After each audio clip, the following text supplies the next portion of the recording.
بسم اللہ الرحمن الرحیم نحمدہ و نصلی علی رسولہ الکریم اما بعد۔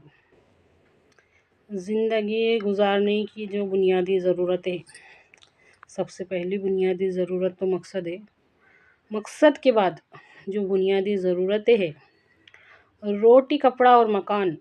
روٹی کپڑا اور مکان حلال طریقے سے کمانے کے واسطے، حاصل کرنے کے واسطے ہی مہنگائی کے دور میں بہت مشکل ہے۔ روٹی کپڑا اور مکان بنیادی ضرورتوں کے حصول کے واسطے یہ مہنگائی کے دور میں بہت مشکل ہے، اور وہاں پہ ہم نے ہمارے معاشرے میں دہیج جیسی لعنت کو ایسا بڑھاوا دیا ہے، اللہ رحم کرے کہ اس کے بغیر نہیں ہو سکتا۔ غور کر کے دیکھو، جہاں پہ ہم نے ایسی بات شروع کر دی کہ دہیج بند کرو، ختم، ایسا نہیں ہو سکتا، ایسا مشکل کر ڈالتے، دینا پڑتا۔ اللہ کے واسطے بات میں غور کرو، ہمارے معاشرے میں امیر لوگوں سے زیادہ غریب لوگ ہیں۔ بہت سارے ایسے ہیں جو بندوبست نہیں کر سکتے 5-6 لاکھ روپے کا، ان کے بچوں کی شادی میں رکاوٹ بن رہا ہے یہ دہیج۔ بات کو سمجھیے، جہاں پر بنیادی ضرورتیں حلال طریقے سے پورا کرنے کے واسطے کمائی پوری نہیں ہو رہی، تو یہاں پہ یہ مشکلات کو ڈال دیے۔ امیر لوگوں کے شوق، امیر کے بچوں کے شوق، ان کے دل کے ارمان، غریبوں کے بچوں کے پاسی کے پھندے۔ اس لعنت میں غور کر کے اور اللہ کے واسطے کھڑے رہنے والوں کی بہت ضرورت ہے۔ ہم کو اللہ رب العزت نے خیر امت کا ٹائٹل دیا، تم وہ خیر امت ہو۔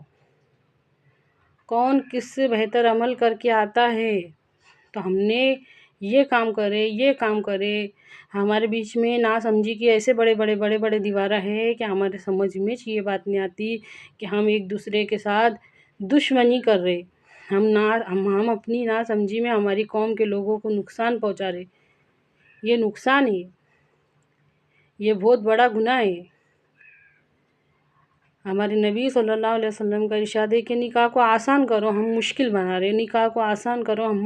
رہے۔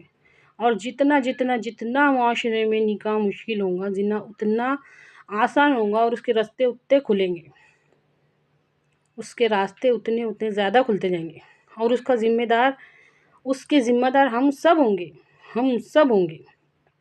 قیامت کے دن ہم کو ہر بات کا جواب دینا پڑے گا کہ تم نے ایسا کیوں کرے تھے۔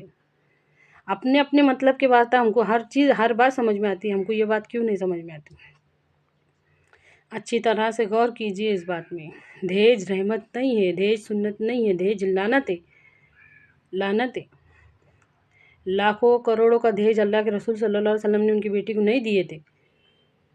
جس طرح کا دہیج آج دیے جا رہا نا، اس طرح کا دہیج ہمارے نبی صلی اللہ علیہ وسلم نے نہیں دیے تھے۔ حدیث اٹھا کے دیکھ لو، ایسا دہیج نہیں دیے تھے۔ ہمارے نبی صلی اللہ علیہ وسلم کا ارشاد ہے کہ عنقریب ایسا دور آنے والا ہے کہ جب دین پہ چلنا ایسا مشکل ہو جائے گا جیسے انگاروں پہ چلنا۔ تو دیکھو، آج جو کوئی بھی اس میں کوشش کرے گا تو اس کو مشکلات کا سامنا تو کرنا پڑے گا۔ ایسا دور آنے والا ہے جس میں دین پر چلنا ایسا مشکل ہو جائے گا جیسا کہ انگاروں پہ چلنا۔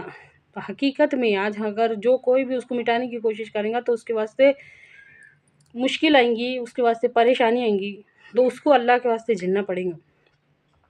میں نہیں بولتی کہ یہ کام آسان ہے، یہ کام مشکل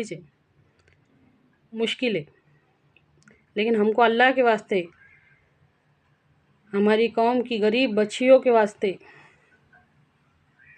کیونکہ دین خیر خواہی ہے، جس کے اندر ہمدردی نہیں ہے وہ انسانیت نہیں ہے نا۔ ہم کو ہماری قوم کی، ہمارے سماج کی بھلائی کے واسطے یہ قدم اٹھانا پڑے گا۔ کہو انشاءاللہ، یا اللہ کہنے سننے سے زیادہ عمل کی توفیق دے، آمین۔